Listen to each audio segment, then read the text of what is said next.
ప్రవక్త మహాశయులు సల్లల్లాహు అలైహి వసల్లం మక్కా నుంచి మదీనాకు హిజ్రత్ చేసిన కాలమది. ఇస్లాం పట్ల ప్రజల్లో ఆదరాభిమానాలు పెరుగుతున్న శుభతరుణమది. ఇస్లాం ద్రోహుల గుండెల్లో గుబులు మొదలైంది.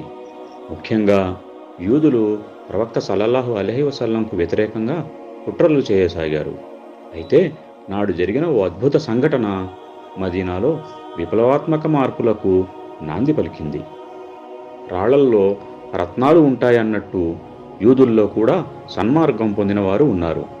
ఇస్లాం బోధనలతో యువకుల్లో పరివర్తన రాసాగింది. యువకులు ప్రవక్త సల్లల్లాహు అలైహి వసల్లంను అభిమానించడం మొదలుపెట్టారు. ఆ విధంగా ప్రవక్త బోధనలు విన్న ఓ యూద యువకుడు ఆయన పట్ల అనురాగాన్ని పెంచుకున్నాడు. మసీదుకు వెళ్ళి ఆయనను చూడలేడు. మసీదుకు వెళ్ళినట్టు తెలిస్తే ఇంట్లో తాట వలిచేస్తారు, ఇంటి నుంచి వెలివేసేస్తారు. అయినా ఆ యువకుడిలో ఆశ చావలేదు. ప్రవక్త సల్లల్లాహు అలైహి వసల్లం మసీదుకు వెళ్లే దారిలో కాపు కాసి ఆయనను తనివి తీరా చూసుకునేవాడు. ఏ ఇంటి గోడల మధ్య ప్రవక్త పేరు ఉచ్చరించడం కూడా మహానేరమో అలాంటి ఇంటిలో ఓ హృదయం ఆ మహనీయుని దర్శనం కోసం పరితపించసాగింది. ఈ విధంగా రోజులు గడిచిపోతున్నాయి. చివరికి ఈ అభిమానం జ్వరం రూపం దాల్చింది. మనోభారం అధికమై ఆ యువకుడు వ్యాధిగ్రస్తుడయ్యాడు. వ్యాధి నివారణ కోసం అతని తండ్రి ఎన్నెన్నో ప్రయత్నాలు చేశాడు. గొప్ప గొప్ప వైద్య నిపుణుల్ని పిలిపించాడు. కానీ ఎలాంటి ప్రయోజనం లేకపోయింది. కొడుకు పరిస్థితి చూసి తల్లి తల్లడిల్లిపోయింది. ఓ రోజు రాత్రి ఆ యువకుడు బలాన్నంతా కూడదీసుకుని ఏదో చెప్పాలని ప్రయత్నించాడు. కొడుకు దుస్థితి చూసి తండ్రి అల్లాడిపోయాడు. చెవి దగ్గర ముఖం పెట్టి, బాబూ, ఏదైనా చెప్పాలనుకుంటున్నావా అని అడిగాడు.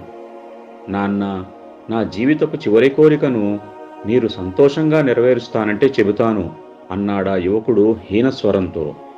నా చిట్టి తండ్రి, నువ్వు కోరితే చాలు, ఎంత మూల్యం చెల్లించైనా సరే, చివరికి తల తాకట్టు పెట్టైనా సరే నీ కోరిక తీరుస్తాను.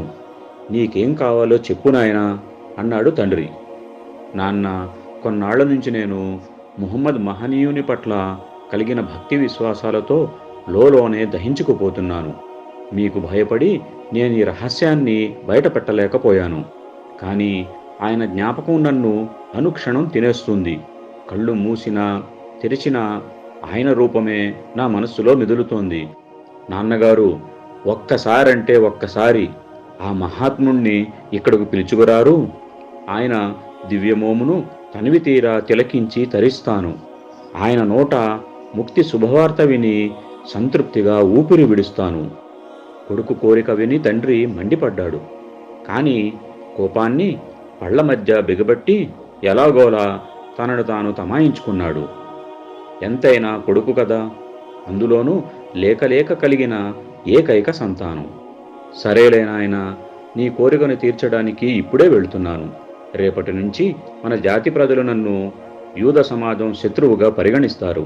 అయినా నీ కోసం ఆ అపవాదును కూడా సహిస్తాను అంటూ బలవంతంగా మసీదు వైపు అడుగులు వేశాడా తండ్రి. మసీదు ముఖద్వారం దగ్గరే నిలబడి, నేను ముహమ్మదుని కలుసుకోవడానికి వచ్చాను, లోపల ఉంటే కాస్త కబురు చేయండి అన్నాడు అక్కడున్న వారితో. కొన్ని క్షణాల తర్వాత దైవప్రవక్త సుమధుర వాక్కు వినిపించింది. చెప్పండి, నాతో ఏం పనిపడి వచ్చారు? కొడుకు కోరిన ఆఖరి కోరికను ప్రవక్త సల్లల్లాహు అలైహి వసల్లంకు వివరించాడు ఆ తండ్రి. తక్షణమే ఆ యువకుడి ఇంటికి చేరుకున్నారు ప్రవక్త మహనీయులు. నాయన, కళ్ళు తెరువు, ఇదిగో నీ అభిమాన నాయకుడు ముహమ్మద్ నీ ముందు నిల్చున్నారు, కళ్ళు తెరు బాబు అన్నాడు తండ్రి.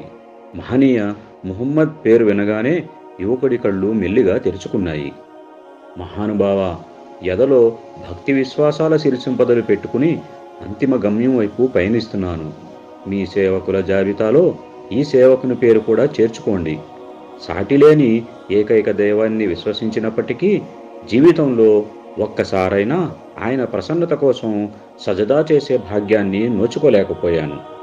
ఇలాంటి స్థితిలో నాకు మోక్షం లభిస్తుందని ఆశించగలనా అన్నాడా యువకుడు దైవ ప్రవక్త వైపే చూస్తూ. ఆందోళన పడకు నాయనా, దేవుని ఏకత్వాన్ని అంగీకరిస్తూ ఓసారి సద్వచనం పఠించు, నీ మోక్షానికి నేను హామీ ఇస్తాను అన్నారు దైవ ప్రవక్త. యువకుని తండ్రి ఈ మాటలు వినగానే చెప్పలేని భావావేశాలతో వివసుడైపోయి కొడుక్కి ఇలా హితవు చేశాడు. నా చిట్టి తండ్రి, నువ్వు ఎంతో అదృష్టవంతుడివి. నా మనసులో ఎంత విరోధం ఉన్నా ఈ పలుకులు సత్యవంతుడైన ఒక ప్రవక్త నోట వెలువడ్డాయన్న వాస్తవాన్ని నేను అంగీకరించకుండా ఉండలేను.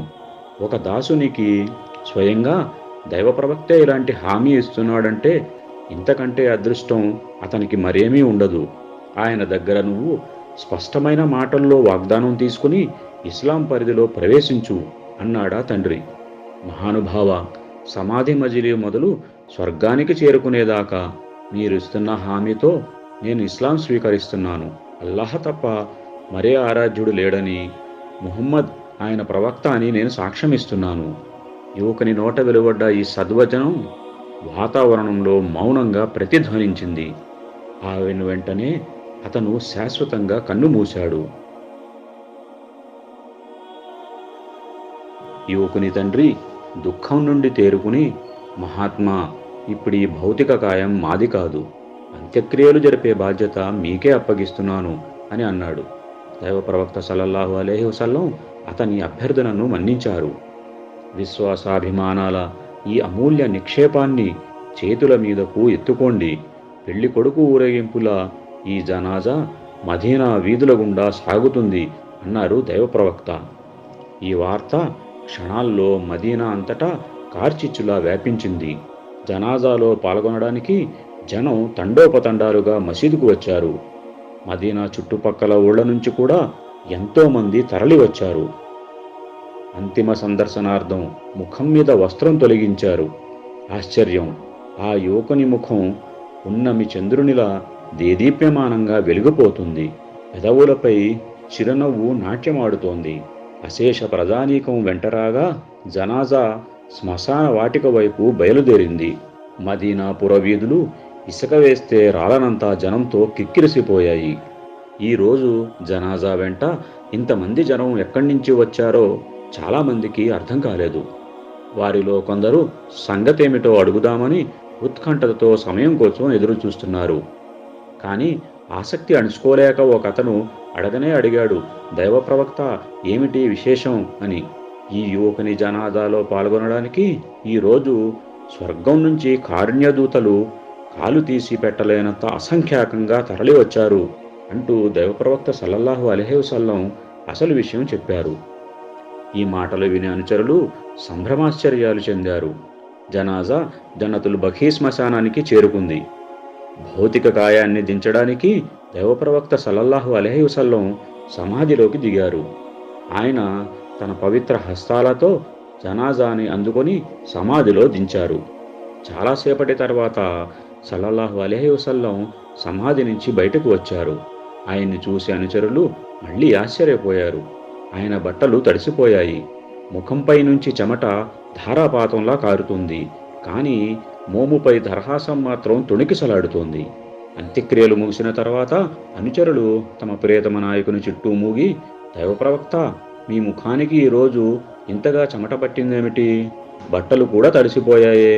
చూస్తే సమాధిలో మీరు చాలా శ్రమపడినట్లు అనిపిస్తోంది అన్నారు. దైవ ప్రవక్త సల్లల్లాహు అలైహి వసల్లం అనుచరుల మాటను విని చిరునవ్వు చిందించారు. సమాధి మొదలు స్వర్గం చేరేదాకా తనపై నా కారుణ్య ఛాయలు ఉండాలని ఆ యువకుడు ముందుగానే నా నుండి హామీ తీసుకున్నాడు. అందువల్ల అతని కోసం ఇప్పుడు వందలాది అప్సరసలు వచ్చి గుమిగూడారు. వారు నా పాదాలపై నుంచి పరిగెత్తి నన్ను ఉక్కిరి బిక్కిరి చేశారు. అందుకే నేను చెమటతో తడిచి ముద్దయిపోయాను అన్నారాయన. మహాప్రవక్త సల్లల్లాహు అలైహి వసల్లం నోట అమృతం చిందించే ఈ పలుకులు విని ప్రియ అనుచరులు అమితమైన ఆనందంతో పొంగిపోయారు. వారి విశ్వాసం దిగ్గుణీకృతమై వినూత్న కాంతులతో వెలిగిపోయింది.